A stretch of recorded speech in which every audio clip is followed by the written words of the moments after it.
Sa ilalim ng kumukuti-kutitap ngunit maduming ilaw ng neon, ang mundong to ay hindi natutulog. Amoy usok ng sigarilyo, hinaluan ng matapang na halimuyak ng murang pabango at tumatagas na alak. Ito ang Blue Velvet, ang lugar kung saan ang bawat pangarap ay ibinibenta sa bawat bote ng serbesa. Doon, sa gitna ng entablado, nakatayo si Tala. Ang kanyang pangalan ay nangangahulugang bituin. Ngunit sa gabing ito, pakiramdam niya ay isa siyang bituin na nalubog sa putikan. Suot ang manipis na pulang bestida na halos hindi makatakip sa kanyang panginginig, nagsimulang tumugtog ang musika. Mabagal, nakakadala. Ngunit sa likod ng kanyang mga ngiting ipinupukol sa mga customer, may mga luhang pilit niyang nilulunok. Para kay nanay, para sa gamot ni nanay. Bulong niya sa kanyang sarili. Parang isang dasal na nagsisilbing panangga niya laban sa mga malalagkit na tingin ng mga kalalakihan. Sa pinakamadilim at pinaka-eksklusibong sulok ng resto bar, isang lalaki ang nakaupo. Hindi siya kabilang sa mga nag-iingay. Hindi siya katulad ng mga lasinggerong nagtatapo ng barya. Siya ay si Rafael Valderrama. Ang kanyang itim na suit ay plansyado at halatang gawa sa pinakamahal na tela. Ang kanyang muka ay tila lilok ng marmol, perpekto, ngunit napakalamig.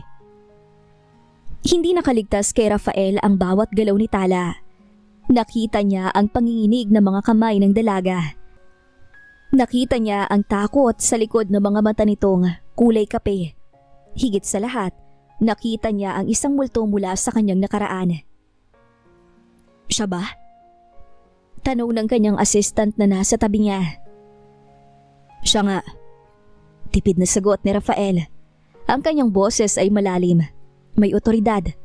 Ngunit may bakas ng pait. Sa bawat kembot ni Tala, tila sinasampal si Rafael ng isang katotohanang matagal niyang tinakasan. Ang kayamanang tinatamasa niya ngayon ay itinayo sa ibabaw ng pagkawasak ng buhay ng dalagang ito. Nang matapos ang sayaw, bumaba si Tala sa entablado. Pagod na pagod siya. Ngunit bago pa siya makapasok sa dressing room, ay hinarang na siya ng kanilang manager na si Aling Marta, na may malapad na ngiti, ngiting nangangahulugan ng pera. Tala, halika rito. May swerte ka ngayong gabi.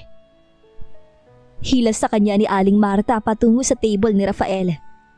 Nang magtagpo ang kanilang mga mata, tila tumigil ang mundo para kay Tala. Ang lalaking nasa harap niya ay hindi bastos tumingin. Ngunit may bigat ang presensya nito na nakakapanghina ng tuhod. Magkano?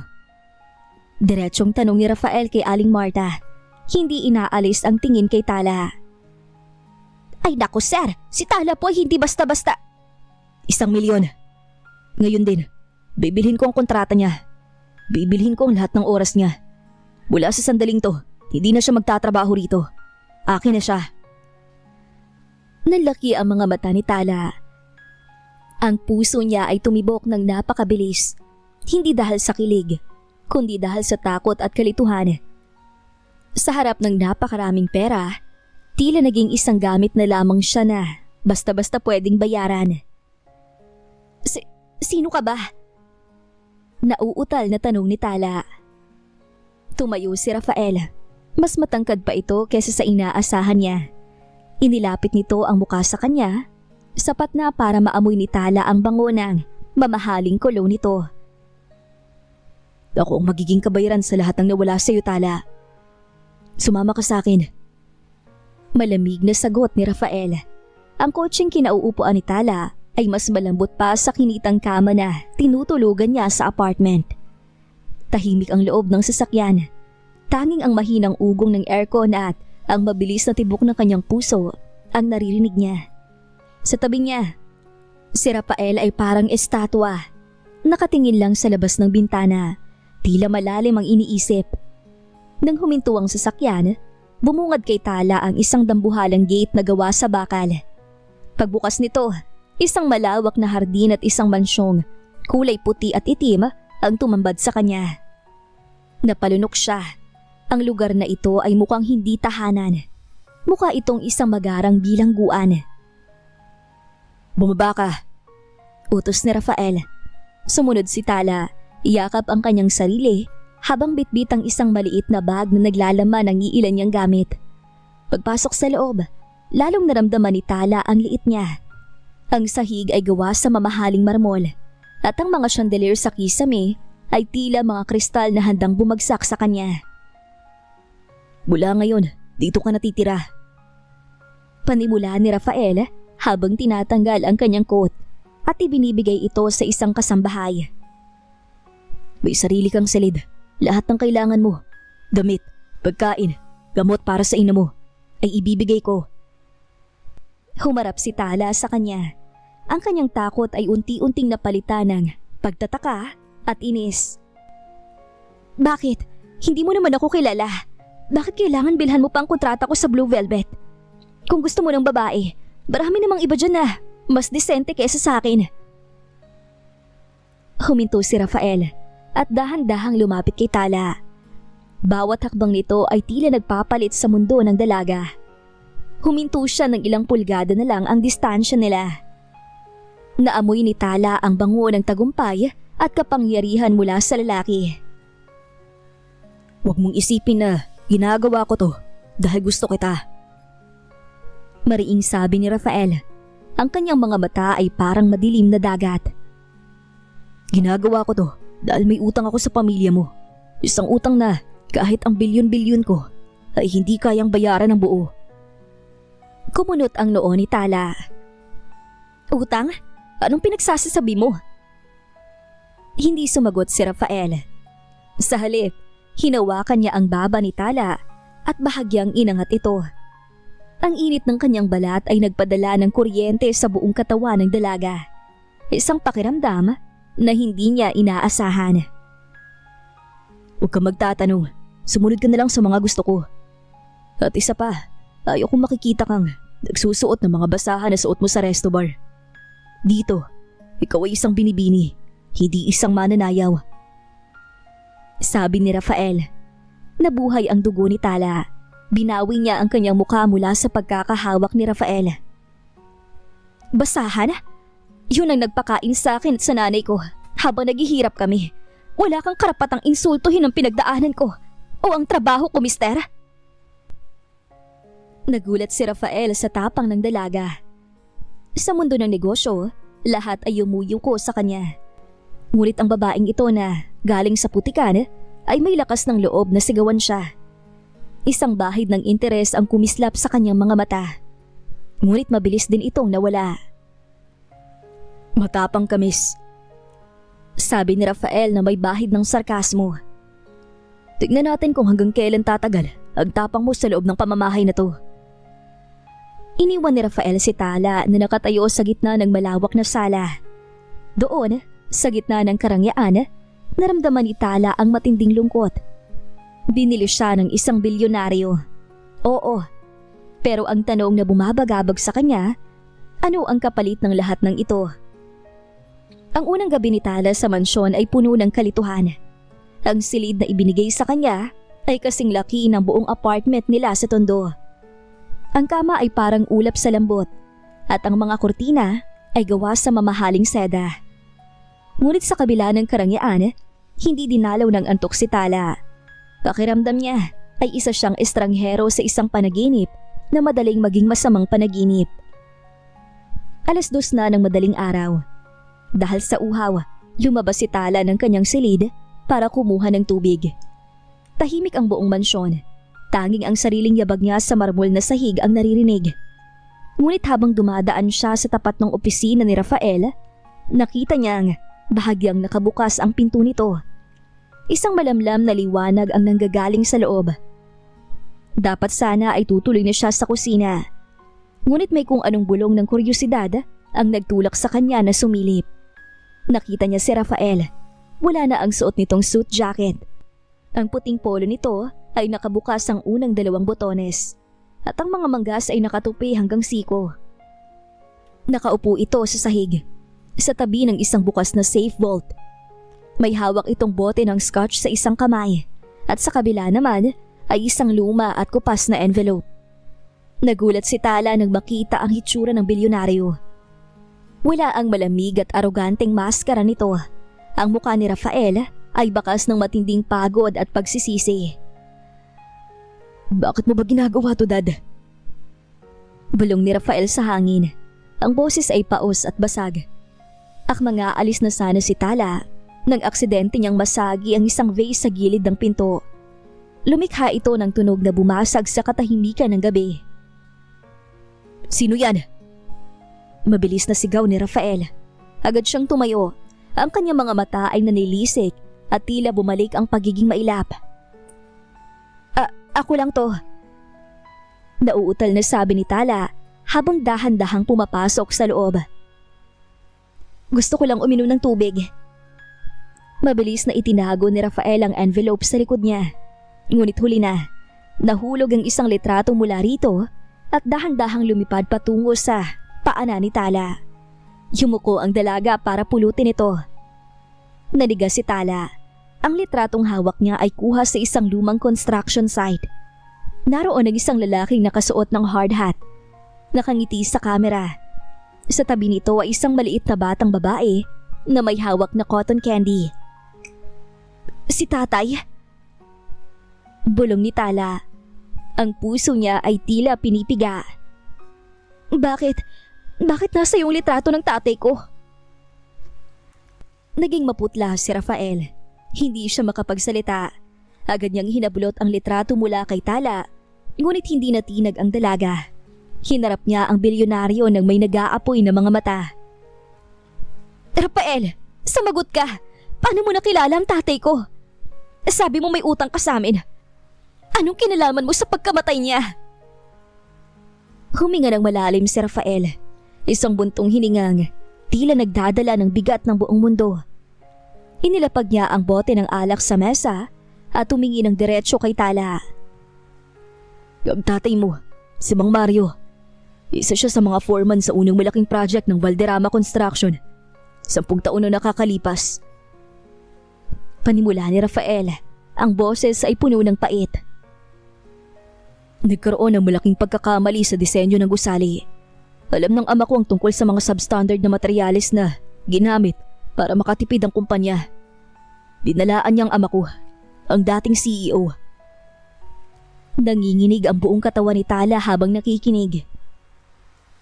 Hindi nakinig si Dad. At para patahimikin si Mang Mario, ginawang isang aksidente sa site. Isang crane ang bumagsak.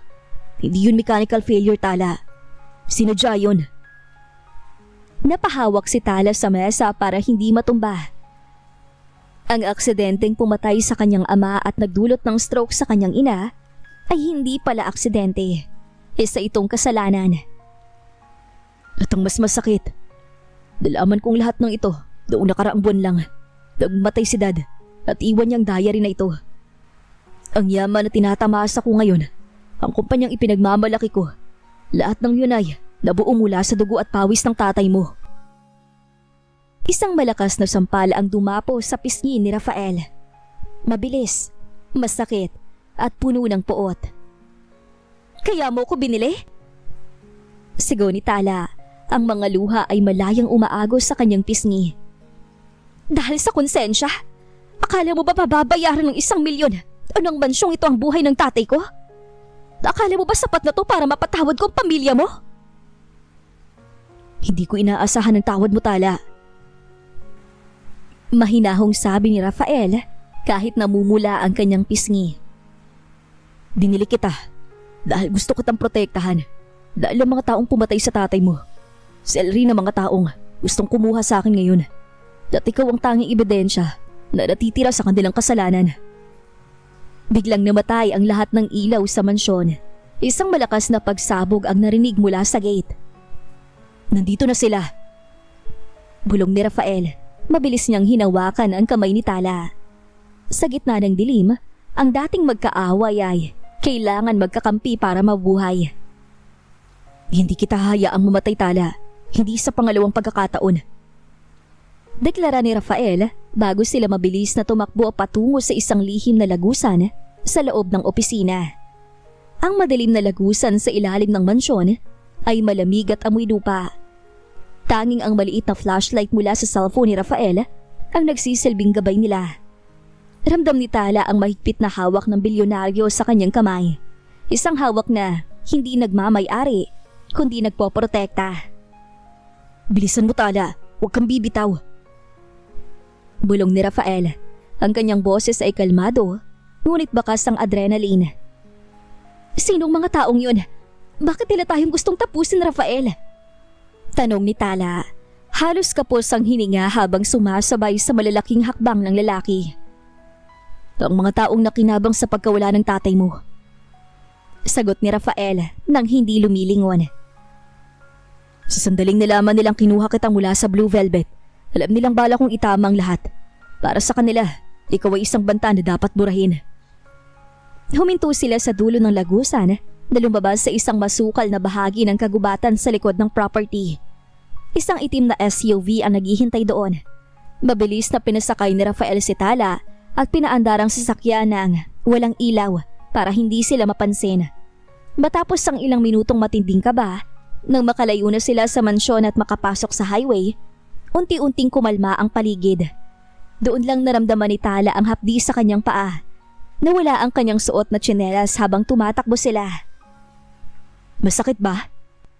Tanong ni Rafael. Napansin pala nito ang pag-inda niya. Itinigil niya ang sasakyan sa isang liblib na bahagi ng kalsada sa ilalim ng matataas na puno. Ayos lang ako. Sanay ako sa hirap, di ba?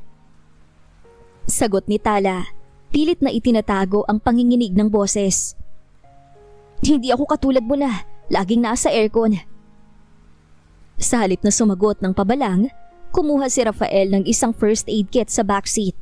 Lumabas siya at pinalipat si Tala sa passenger seat. Lumuhod ang bilyonaryo sa harap ng dalaga. Isang imaheng hinding-hindi malilimutan ni Tala.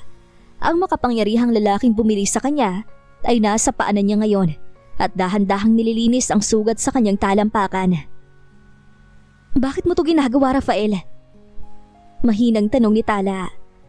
Tumingala si Rafael. Sa ilalim ng liwanag ng buwan, nakita ni Tala ang lambot sa kanyang mga mata. Dahil sa bawat sakit na nararamdaman mo, Tala, mas matinding sakit ang nararamdaman ng konsensya ko.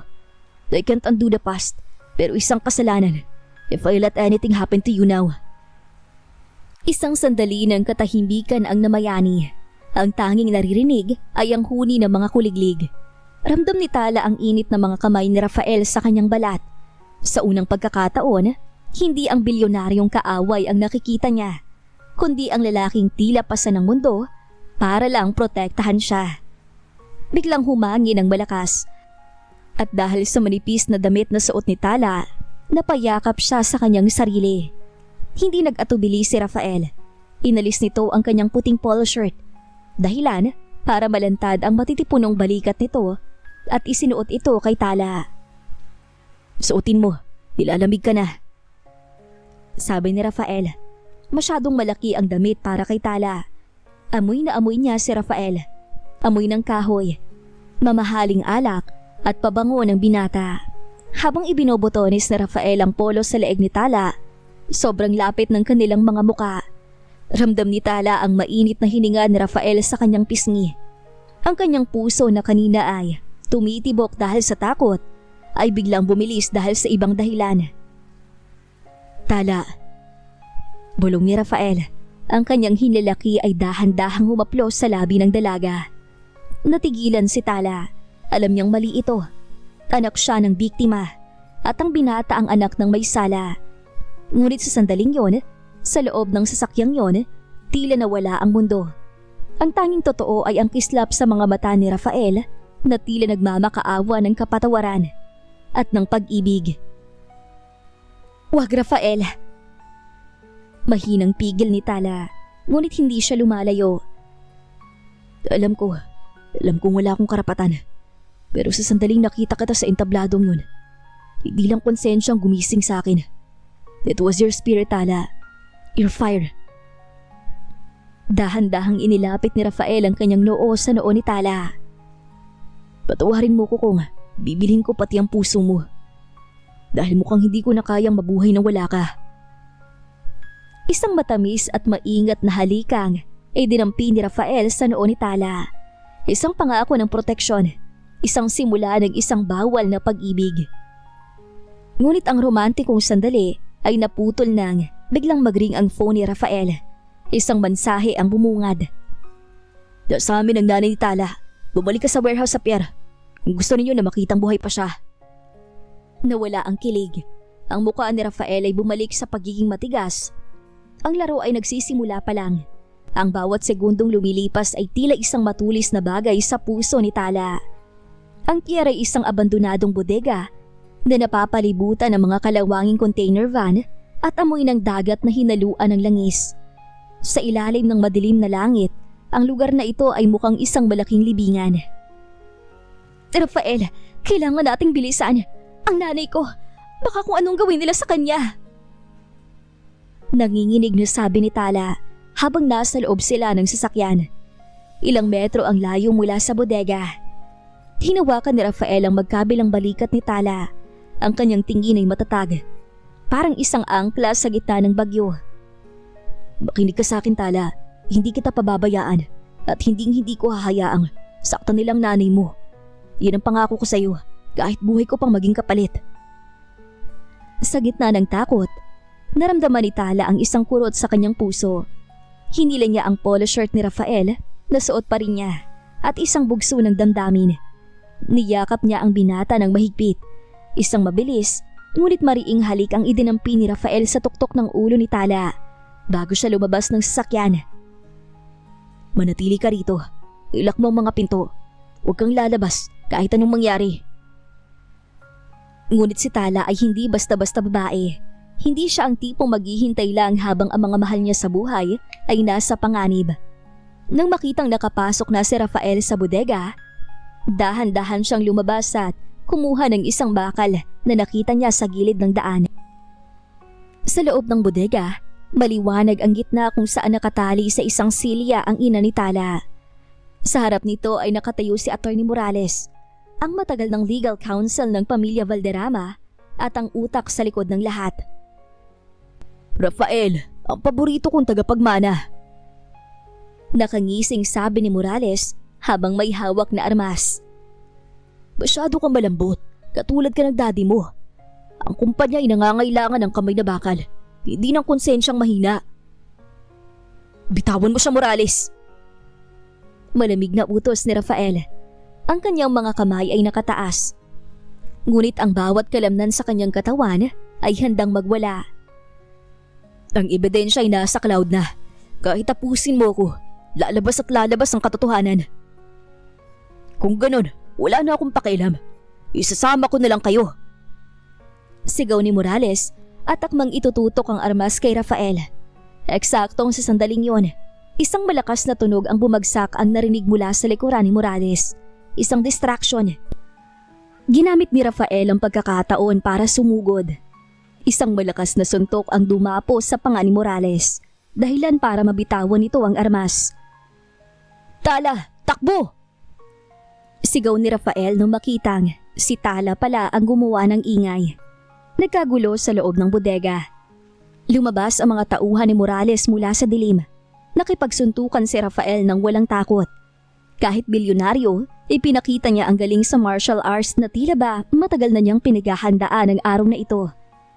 Bawat suntok niya ay may kasamang galit para sa tatay ni Tala at para sa sarili niyang pamilya. Samantala, mabilis na tinakbo ni Tala ang kinaroroonan ng kanyang ina. Inay, gising! Mangiyak-ngiyak niyang sabi habang pinuputol ang mga tali gamit ang isang matalim na piraso ng yero. Tala, anak! Mahinang sambit ng kanyang ina na bagaman ay nangihina ay buhay pa naman.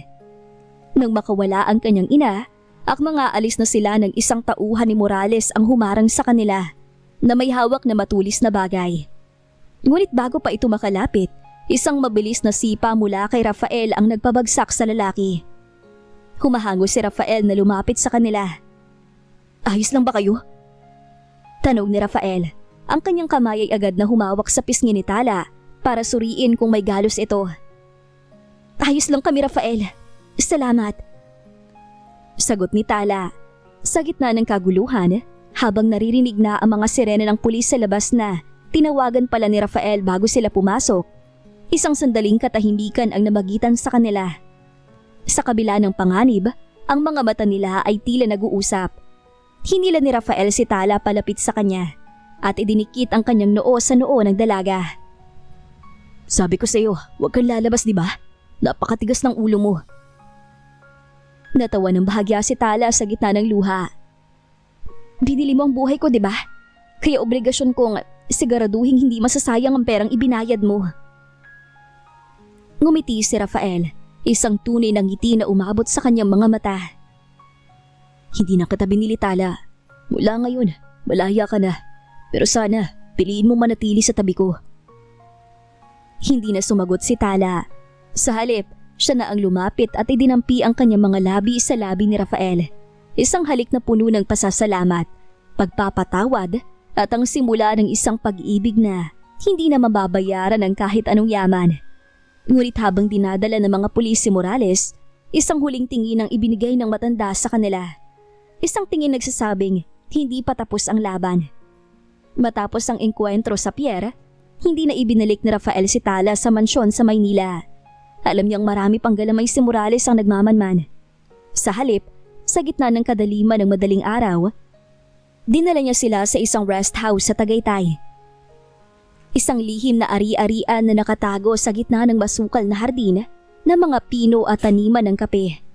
Ang simoy ng hangin dito ay malamig at malinis, malayo sa malansang amoy ng pier. Maingat na inilalayan ni Rafael ang ina ni Tala, si Aling Rosa, patungo sa isang kwarto sa ibaba. Ang mga kasambahay na pinagkakatiwalaan ni Rafael ay agad na kumilos upang bigyan ng matanda ng pagkain at gamot. Nang masiguro nilang ligtas na at nakakatulog na si Aling Rosa, lumabas si Tala sa balkonahe. Yakap pa rin niya ang polo shirt ni Rafael. Ang katahimikan ng gabi ay nabasag lamang ng mahinang yabag ni Rafael na tumabi sa kanya. Hindi ka ba matutulog? Mahinang tanong ni Rafael. May hawak siyang 2 tasa ng mainit na tsokolate. Masyadong mabilis ang mga pangyayari, Rafael. Para nung isang araw lang, sumasayaw ako sa ilalim ng mga makukulay na ilaw para sa barya. Ngayon, narito ako sa gitna ng karangyaan habang tinatakasan ng mga taong gustong tumapos sa atin. Tumingin si Tala ng diretso sa mga mata ni Rafael. Bakit ako? Sa dami ng pwedeng tulungan ng konsensya mo, bakit ako ang pinili mong bilhin? Inilapag ni Rafael ang kanyang tasa at hinawakan ng kamay ni Tala. Ang init ng kanyang palad ay tila humahaplos sa pagod na kaluluwa ng dalaga. Dahil ikaw lang ang kaisa-isang bituin na nakita ko sa madilim na yugto ng buhay ko, Tala. Hindi kita binili para kunin. Binili kita dahil gusto kong ibalik sa iyo ang buhay na ninakaw ng pamilya ko. Sa sandaling yon, ang tensyon sa pagitan nila ay hindi na dahil sa takot, kundi dahil sa isang atraksyong hindi na nila mapigilan. Unti-unting inilapit ni Rafael ang kanyang muka. Handa na si Tala na ipikit ang kanyang mga mata nang biglang tumunog ang intercom sa pinto. Sir Rafael, nandito po si Miss Celine. Ayaw po magpaawat. Kailangan daw po kayong makausap tungkol sa board meeting bukas. Boses ng security guard. Nanigas si Rafael. Ang pangalang Celine Vasquez ay tila isang malamig na tubig na ibinuhos sa nagbabagang damdamin nila. Si Celine ay ang anak ng pinakamalaking business partner ng mga Valderrama at ang babaeng matagal nang itinatangi ng board para maging asawa ni Rafael. Pumasok ang isang babaeng sopistikada. Ang kanyang suot ay mamahaling trench coat at ang bawat hakbang ng kanyang high heels ay tila nagmamarka ng teritoryo. Huminto ito na makita si Tala na suot pa rin ang polo shirt ni Rafael. Isang mapanuring tingin ang ipinukol niya sa dalaga, puno ng pangahamak. So it's true. Bungad ni Celine. Ang boses ay matalim. Nag-aaksaya ka ng oras sa isang dancer? Rafael, gumuho na ang kalahati ng shares natin sa kumpanya dahil sa iskandalo ni Morales. At heto ka, nagtatago sa bundok kasamang isang babaeng galing sa kalye. Celine, umalis ka rito. Hindi itong tamang oras. Mariing sabi ni Rafael. Ang kanyang boses ay bumalik sa pagiging yelo. Hindi na ito tungkol sa oras, Rafael. Tungkol ito sa Valderrama Empire. Lumapit si Celine at hinawakan ang braso ni Rafael. isang kilos na nagpasinghap kay Tala sa selos. Ang board ay nagkakagulo. Gusto nilang tanggalin ka bilang CEO dahil sa pagdadala ng panganib sa kumpanya. I am the only one who can save you. My father is ready to buy the remaining shares, but only if we seal our alliance, professionally and personally. Tumingin si Celine kay Tala. At ikaw babae, alam mo ba kung magkano mawawala kay Rafael dahil sa'yo? Bilyon-bilyon. Handa ka bang makita siyang bumagsak sa putik dahil lang sa pansamantala mong pagsandal sa kanya? You're a liability, not a partner. Nabitawan ni Tala ang kanyang tasa. Ang bawat salita ni Celine ay parang sampal na nagpapaalala sa kanya ng katotohanan. Siya ay isang mananayaw sa resto bar at si Rafael ay isang hari. Ang pagmamahalan nila ay isang magandang kwento, pero sa totoong mundo, hindi sapat ang pag-ibig para bayaran ang utang ng kumpanya. Tala, huwag kang makinig sa kanya, sabi ni Rafael, pero nakita niya ang pag-atras sa mga mata ng dalaga. Tama siya, Rafael. Mahinang sabi ni Tala. Ang boses ay nanginginig. Nakaligtas ang nanay ko. Sapat na yon. Hindi ko kayang sikmurain na mawala ang lahat sa'yo dahil lang sa akin. Tumalikod si Tala at mabilis na pumasok sa loob. Iniwan ang dalawa sa balkonahe. Sa loob ng kwarto, napasandal si Tala sa pinto at unti-unting napaupo sa sahig. Ang sakit ng katotohanan ay mas matindi pa sa takot na naranasan niya sa Pierre. Sa labas naman ay may isang ngiti si Celine na hindi nakikita ni Rafael. Isang lihim na pakikipag-ugnayan kay Morales. Ang pagpapakasal kay Rafael ay hindi lamang para sa kumpanya, kundi para masigurong ang mga ebidensyang hawak ni Rafael ay hinding-hindi makakarating sa korte. Si Tala ang hadlang at gagawin ni Celine ang lahat para tuluyang itapon ang basurang binili ni Rafael. Ang umaga sa Tagaytay ay nababalot ng makapal na hamog. Kasing lamig ng pakiramdam ni Tala habang nakatingin sa salamin. Ang mga salita ni Celine kagabi ay tila mga tinik sa kanyang isipan. You're a liability, not a partner.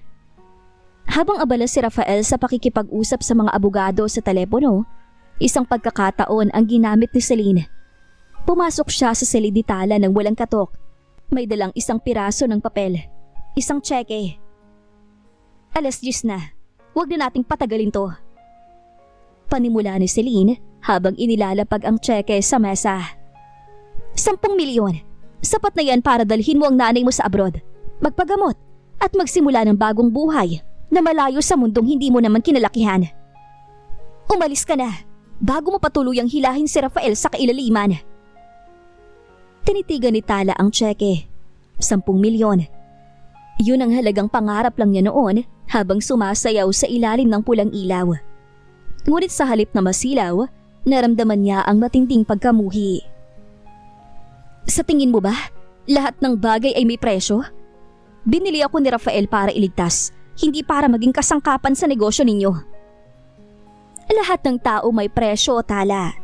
Ang pinagkaiba lang natin, alam ko kung kailan dapat bumitaw para manalo. Nakangising sagot ni Celine. Bago pa makasagot si Tala, bumukas ang pinto at pumasok si Rafael. Madilim ang kanyang muka.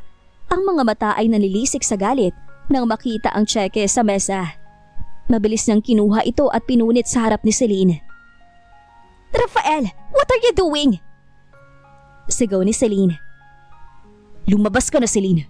Ngayon din. Malamig na utos ni Rafael. You're making a mistake.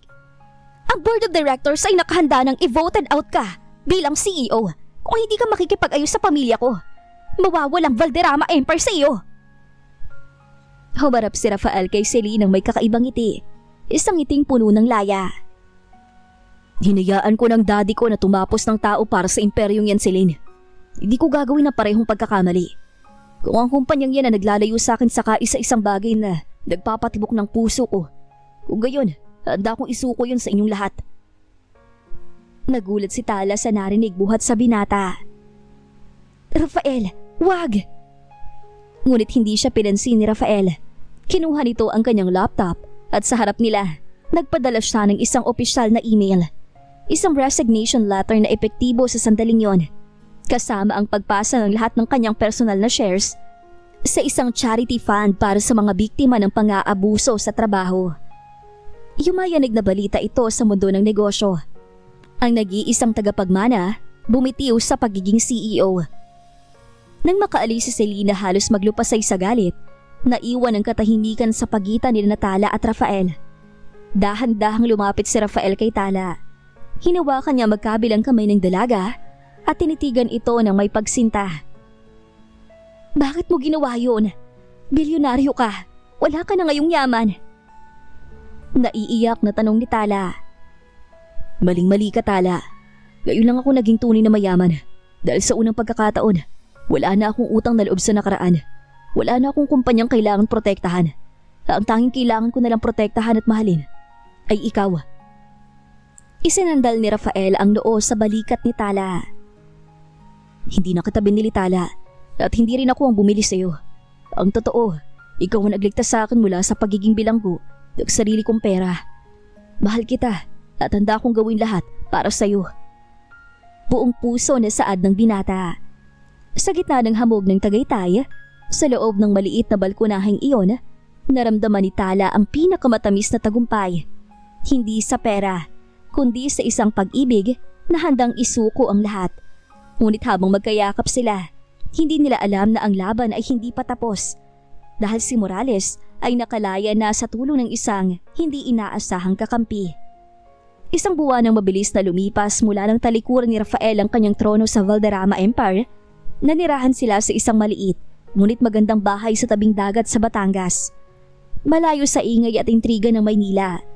Dito ang bilyonaryong dating kinatatakutan ay natutong magsuot ng simpleng t-shirt at shorts. Habang si Tala naman ay unti-unti nang bumabalik ang sigla kasama ang kanyang inang si Rosa. Isang hapon, habang nagluluto si Tala ng hapunan, naramdaman niya ang dalawang braso na yumakap sa kanyang bewang mula sa likuran. Ang pamilyar na bango ni Rafael, na ngayon ay amoy dagat at araw ay agad na nagpabilis sa tibok ng puso niya. Masyado ko masipag, mahal ko. Bulong ni Rafael sa kanyang tenga, sabay dampi ng isang maingat na halik sa kanyang balikat. Natawa ng bahagya si Tala. Rafael, kailangan matuto tayong mamuhay ng simple.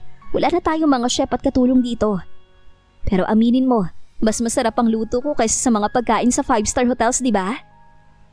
Hinarap siya ni Rafael at tinitigan siya ng may labis na paghanga. Mas masarap ka pang tingnan kaysa sa kahit anong tanawin sa mundo, Tala. Dito, pakiramdam ko ay tao ako. Hindi ako isang asset. Hindi ako isang pangalan sa dyaryo. Ako lang si Rafael na mahal mo.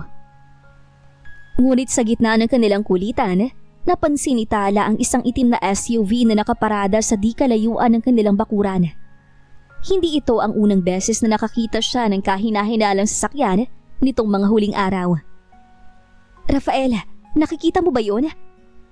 Turo ni Tala. Biglang nagbago ang timpla ng mukha ni Rafael. Ang lambot sa kanyang mga mata ay napalitan ng talas ng isang bilyonaryong sanay sa pakikipaglaban. Huwag kang lalayo sa akin, Tala. Nakaala ko'y tapos na to. Nag-isuko kong shares ko.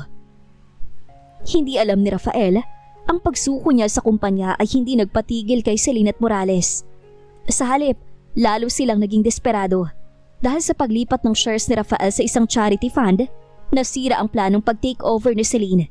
Para sa kanila, hanggat buhay si Rafael at Tala, may banta sa kanilang mga lihim.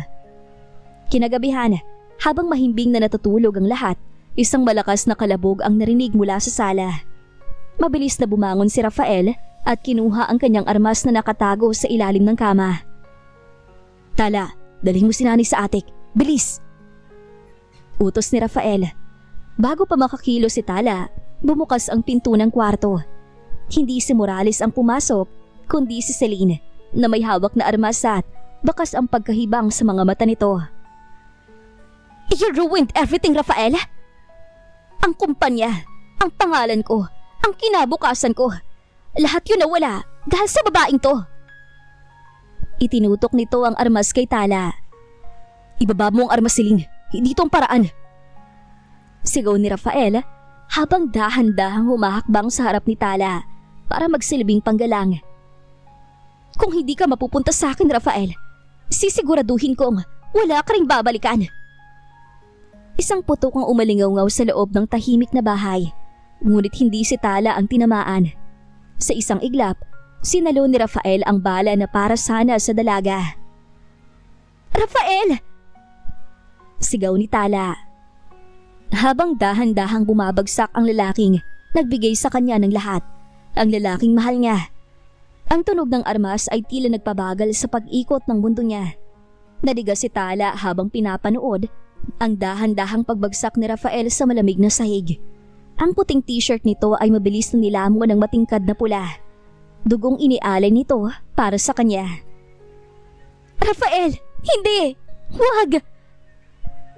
Ang tanging naisigaw ni Tala bago siya mabilis na lumuhod para saluhin ang binata. Ang init ng dugo ni Rafael sa kanyang mga kamay ay nagdulot ng isang matinding galit na hindi niya akalaing taglay niya. Ang hibang mo, Rafael! Halakak ni Celine na ngayon ay tila nawala na sa katinuan. Nanginginig ang kanyang kamay na hawak ang armas, ngunit ang kanyang mga mata ay nanlilisik sa inggit. Pinili mong mawala para sa isang basura? Ngayon, isusunod ko ng babaeng to para magsama kayo sa dilim. Dahan-dahang inihiga ni Tala ang ulo ni Rafael sa sahig. Tumayo siya, hindi bilang biktima, kundi bilang isang babaeng handang manakit para sa hustisya. Ang takot na laging nakabaka sa kanyang buka sa blue velvet ay napalitan ng isang mapanganib na anyo. Basura? Mahinang sambit ni Tala habang dahan-dahang humahakbang patungo kay Celine. Binili ako ni Rafael, Celine, pero ang hindi mo alam, tinuruan niya ako maging tao muli. At ang taong yon, hindi na papayag na tapakan mo lang. Huwag kang lalapit! Sigaw ni Celine at muling itinutok ang armas. Ngunit bago pa niya mabitawan ng gatilyo, mabilis na sinunggapan ni Tala ang kanyang braso. Nagkaroon ng isang pagtotoo sa pagitan ng dalawang babae. Hindi marunong si Celine ng kahit anong depensa. Ang tanging sandata niya ay ang kanyang pera at ang armas. Ngunit si Tala ay lumaki sa kalye. Sanay siya sa hirap, sa sakitan at sa pakikipaglaban para sa bawat butil ng kanin. Pinilipit ni Tala ang kamay ni Celine hanggang sa tumunog ang buto nito. Isang malakas na tili ang kumuwala sa bilyonaryong dalaga habang nalaglag ang armas sa sahig. Hindi tumigil si Tala. Isang malakas na sampal at isang sipa sa sikmura ang nagpabagsak kay Celine. Para to sa tatay ko! Isang suntok ang dumapo sa mukha ni Celine. Ito, para sa nanay ko. Isa pang suntok. At ito, para kay Rafael. Nangihina na si Celine, ngunit hinawakan ni Tala ang buhok nito at pilit na hinarap kay Rafael. Tingnan mo siya! Sinira mo ang buhay ng kaisa-isang tao na totoong nagmahal sa akin. Hinding-hindi mo makukuha ang puso niya dahil kahit mawala siya, ako lang ang huling pangalang babanggitin niya. Binitiwan ni Tala si Celine na nanginginig at umiiyak sa sahig. Mabilis siyang bumalik sa tabi ni Rafael. Rafael, makinig ka. Huwag kang pipikit. Dumating na mga pulis. Mahal kita, Rafael. Mahal na mahal kita. Hinawakan ni Rafael ang kamay ni Tala. Ang kanyang hawak ay mahina, ngunit puno ng damdamin. Tala. Bulong niya bago tuluyang pumikit ang kanyang mga mata. Kasabay ng pagpasok ng mga otoridad at paghuli kay Celine, ang tanging maririnig sa buong bahay ay ang hagulhol ni Tala.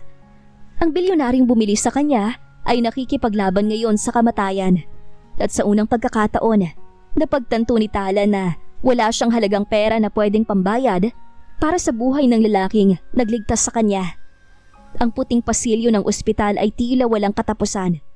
Amoy gamot ang paligid, ngunit hindi umalis si Tala sa tapat ng operating room. Ang kanyang mga kamay ay may bakas pa ng tuyong dugo ni Rafael. Ang dugong nagsilbing sakripisyo para sa kanyang buhay. Iha, magpalit ka na muna ng damit. Ako nang bahala rito. Nag-aalala na saad ng kanyang inang si Rosa na nasa wheelchair. Hindi, Nay. Hindi ako aalis hanggat hindi lumalabas ang doktor. Kailangan kong maging malakas para sa kanya. Matapos ang 6 na oras, lumabas ang doktor. Ligtas na si Rafael, ngunit kritikal ang kondisyon nito. Nalagpasan niya ang operasyon, ngunit kailangan niya magpahinga. Maraming dugo ang nawala sa kanya. Pahayag ng doktor. Nakahinga ng maluwag si Tala. Habang natutulog si Rafael, isang balita ang nakarating sa kanya. Ang board of directors ng Valderrama Empire ay nagpatawag ng emergency meeting. Balak nilang tuluyang ideklarang insane si Rafael para bawiin ang mga shares na ibinigay nito sa charity at ibalik ang kapangyarihan kay Morales. Hindi ko hahayaang sirain nilang huling mabuting bagay na ginawa ni Rafael. Bulong ni Tala. Hinanap ni Tala ang pinakamagandang damit sa loob ng maleta ni Rafael. Isang itim na coat na iniwan nito. Isinuot niya ito. Sa harap ng salamin, hindi na niya nakikita ang mananayaw ng blue velvet. Ang nakikita niya ay ang babaeng minahal ng isang bilyonaryo at handang lumaban para sa binata. Bitbit ang isang envelope na naglalaman ng mga ebidensyang nakuha niya mula sa safe ni Rafael noong gabi ng pagtakas. Dumiretso si Tala sa Valderrama Tower. Pagpasok niya sa boardroom, natahimik ang lahat. Ang mga shareholder ay nakatingin sa kanya na may paghahamak. Sino nagpapasok sa babaeng ito? Ito ang babaeng dahilan ng pagbagsak ni Rafael. Sigaw ng isang direktor. Hindi natinag si Tala. Lumakad siya patungo sa gitna ng mahabang mesa at malakas na ibinagsak ang envelope. Ako si Tala, ang babaeng binili ni Rafael Valderrama. Pero narito ko hindi para humingi ng pera, kundi para ibalik ang karangalan ng lalaking niloko ninyo. Binuksan ni Tala ang mga dokumento. Narito ang listahan ng mga kickback at substandard na materyales na inaprubahan ninyong lahat, kasama si Morales 10 taon nang nakakalipas. Ang aksidenteng pumatay sa tatay ko. Alam ninyong lahat yon. Namutla ang board. Ang ingay ay napalitan ng kaba. Si Rafael ay hindi baliw. Siya ang tanging Valderrama na may lakas na itamang pagkakamali ninyo. Pagpapatuloy ni Tala. Ang boses ay umaalingaw-ngaw sa buong silid. Ipagpapatuloy ninyo ang donation sa charity fund o ipapadala ko ang mga kopya nito sa bawat media outlet sa bansa ngayon din. Pumili kayo, mawala ng pera o mabulok sa kulungan. Sa unang pagkakataon, ang mga makapangyarihang tao ay napayuko sa harap ng isang babaeng galing sa resto bar. Nagwagi si Tala. Nang bumalik siya sa ospital, gising na si Rafael. Nang makita siya nito, isang mahinang ngiti ang gumuhit sa mga labi ng lalaki. Narinig ko ang balita. Batapang ka pala talaga. Mahinang sabi ni Rafael. Lumapit si Tala at hinawakan ang kamay ni Rafael. Binili mo ang oras ko noon, Rafael. Ngayon, ibinibigay ko ang buong buhay ko sa iyo, ng libre. Ang mga sumunod na buwan ay tila isang matamis na panaginip para kay Tala at Rafael.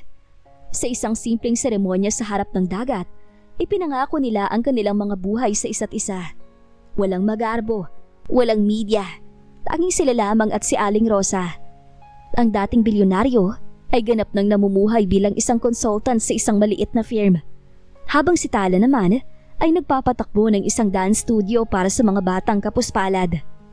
Isang gabi, habang nag-aayos si Tala ng mga lumang gamit sa kanilang bagong bahay, nahulog ang isang luma at kalawanging munting kahon na pagmamay-ari ng kanyang yumaong ama. Sa loob nito ay may isang dokumentong nakatupi ng maigi at isang gintong medalyon na may inisyal na hindi pamilyar sa kanya. VA. Rafael, tingnan mo to. Tawag ni Tala sa kanyang asawa na noon ay nagbabasa sa sala.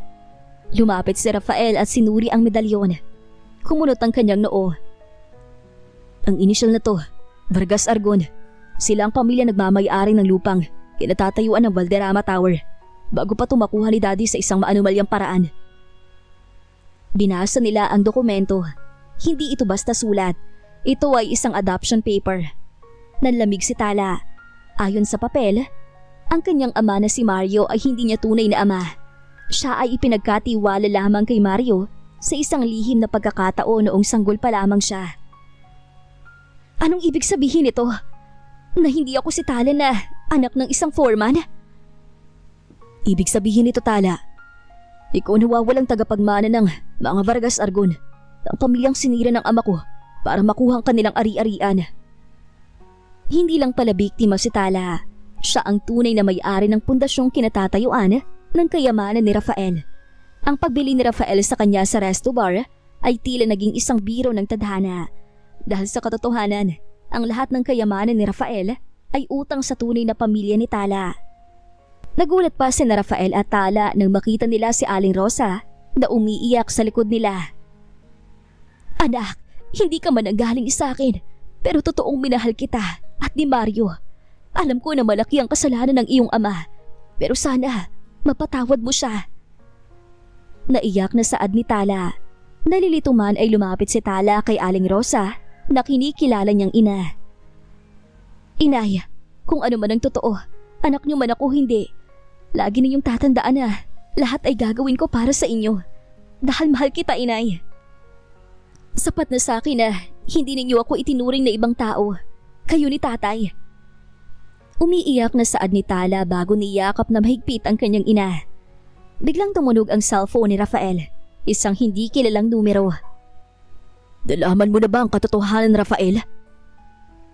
Isang boses ng matandang lalaki ang nagsalita sa kabilang linya. Panahon na para ibalik ang sa amin. At kung hindi, sisiguraduhin namin na ang asawa mo magbabayad para sa mga kasalanan ng iyong ama. Hindi pa man natatapos ang gulat sa kanilang mga puso, isang convoy ng itim na sasakyan ang huminto sa harap ng kanilang maliit na tahanan. Hindi ito ang tauhan ni Morales o Celine. Ang mga lalaking bumaba ay nakasuot ng barong na tila mga gwardya ng isang palasyo. Sa gitna nila ay isang matandang lalaki na may hawak na tungkod na ginto. Si Don Victor Vargas Aragon. 10 taon kitang hinanap, Victoria. Bungad ng matanda habang nakatingin kay Tala.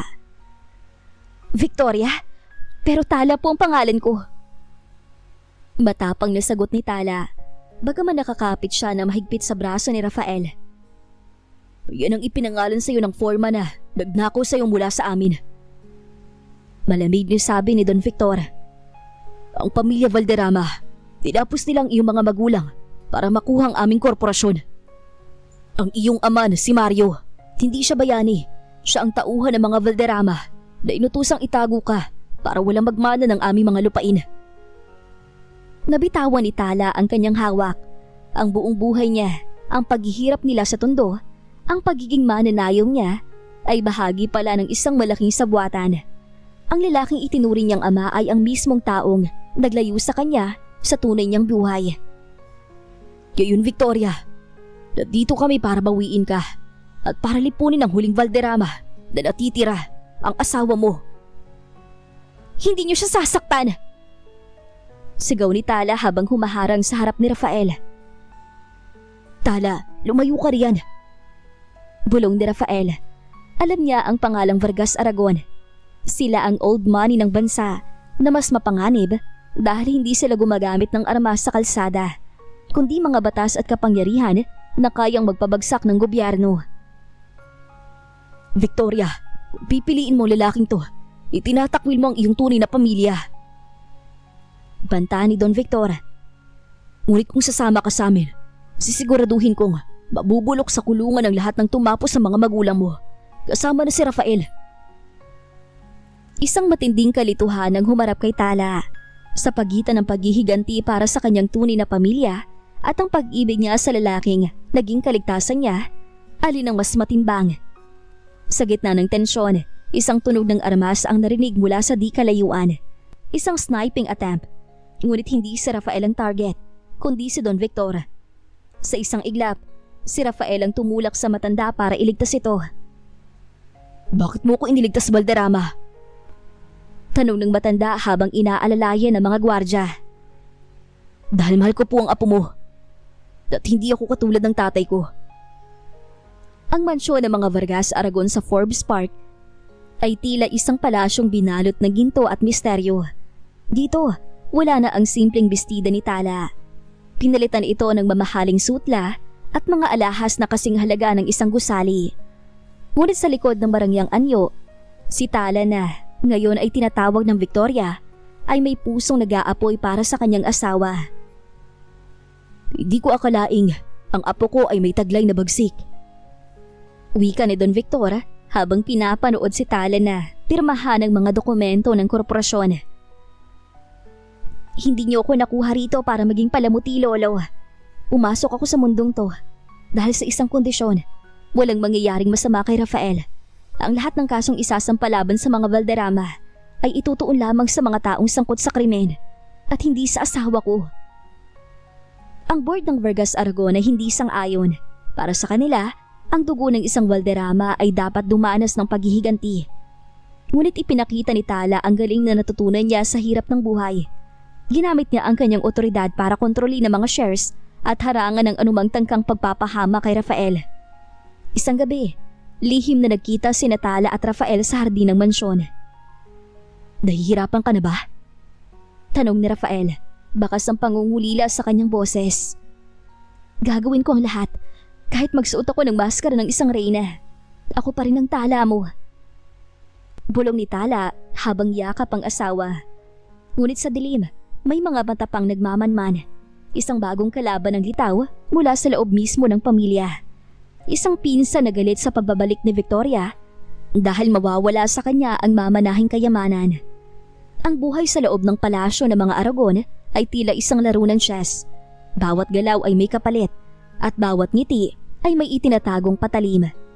Habang abala si Tala, ngayon ay si Victoria, sa pag-aaral na pasikot-sikot ng kanilang kumpanya, hindi niya napapansin ang panganib na nagmumula sa kanyang sariling pamilya. Si Marco, ang mapang-aping pinsan ni Tala, ay hindi matanggap ng isang mananayaw ang magmamana ng kapangyarihang inaasahan niya. "Hindi ka nababagi dito, Victoria," bulong ni Marco habang naglalakad sila sa malawak na hall. "Ang dugong dumadaloy sa'yo ay marumi na." Sa kabila ng mga insulto, nanatiling matatag si Tala. Ngunit ang tunay na hamon ay ang pangungulila kay Rafael dahil sa banta ng pamilya Aragon. Kailangan manatiling lihim ang kanilang ugnayan. Isang gabi, sa gitna ng pagod, pumasok si Tala sa kanyang silid at laking gulat niya na makita ang isang pamilyar na anino sa balkonahe. "Rafael!" Pigil na tili ni Tala habang tumatakbo patungo sa asawa. Mabilis siyang sinalon ni Rafael at binuhat ng bahagya. Sabay lapat ng isang matamis na halik na tila babawi sa lahat ng araw na sila ay nagkalayo. "Hindi ko na matiis, mahal ko. Kahit gaano pa kataas ang pader ng mansyong to, aakitin ko makasama ka lang." "Mapanganib dito, Rafael. Si Marco, nararamdaman kong may binabalak siya." Babala ni Tala habang nakasubsob ang muka sa balikat ng asawa. "Hayaan mo siya. Hanggat magkasama tayo, walang makakatibag sa atin." Sagot ni Rafael. Sa ilalim ng liwanag ng buwan, muling pinatunayan ng dalawa na ang kanilang pag-ibig ang pinakamalakas na sandata. Ngunit sa labas ng pinto, isang recorder ang hawak ni Marco. Nakuha niya ang ebidensya ng kanilang pagkikita. Ang alas na gagamitin niya para itakwil si Tala mula sa pamilya. Kinabukasan, sa harap ni Don Victor at ng buong board, inilabas ni Marco ang ebidensya. "Lolo, niloloko tayo ni Victoria. Kasabot niyang huling Valderrama para ubusin ang yaman natin." Sigaw nito. Nagkagulo ang lahat. Ang mukha ni Don Victorio ay naging kasing tigas ng bato. Ngunit bago pa makapagsalita ang matanda, pumasok si Rafael sa boardroom. "Hindi niyo kailangan mag-away dahil sa yaman." Pahayag ni Rafael. Inilapag niya ang isang dokumento. "Itong pagsuko ko sa lahat ng natitirang ari-arian ng mga Valderrama, pabor sa mga Vargas Aragon. Wala akong kailangan pera. Ang tanging hiling ko lang ay ang kalayaan ni Tala." Sa puntong yon, lumabas ang tunay na kulay ni Marco. Sa sobrang galit na hindi niya nakuha ang gusto, bumunot siya ng armas. "Kung walang makakakuha ng yaman, walang matitira sa inyo." Ngunit bago pa man makapatok si Marco, pabilis siyang hinarang ni Tala. Sa isang galaw na natutunan niya sa kalye at sa proteksyon ni Rafael, naagaw ni Tala ang armas at pinadapa ang pinsan. "Ang yaman ay hindi nakukuha sa karahasan, Marco. Nakukuha to sa dangal." Mariing sabi ni Tala. Napagtanto ni Don Victor ang pagkakamali niya. Nakita niya ang tunay na katapatan ni Rafael at ang tapang ng kanyang apo. "Sapat na. Ang digmaan sa pagitan ng Valderrama at Aragon ay tapos na ngayong araw. Seryosong saad ng Don. Isang taon ang lumipas. Sina Celine at Morales ay nagkaroon ng patong-patong na kaso at ngayon ay nagbabayad sila sa mga kasalanan nila. Hindi na matatagpuan si Tala sa isang resto bar o sa isang madilim na mansyon. Naroon siya sa gitna ng isang malawak na garden habang dahan-dahang sumasayaw sa ilalim ng sikat ng araw. Ngunit ang sayaw na ito ay hindi para sa barya, kundi para sa isang munting sanggol na nasa kanyang mga bisig. Lumapit si Rafael at niyakap silang dalawa. Ang bilyonaryong dating walang puso ay isa na ngayong mapagmahal na ama at asawa.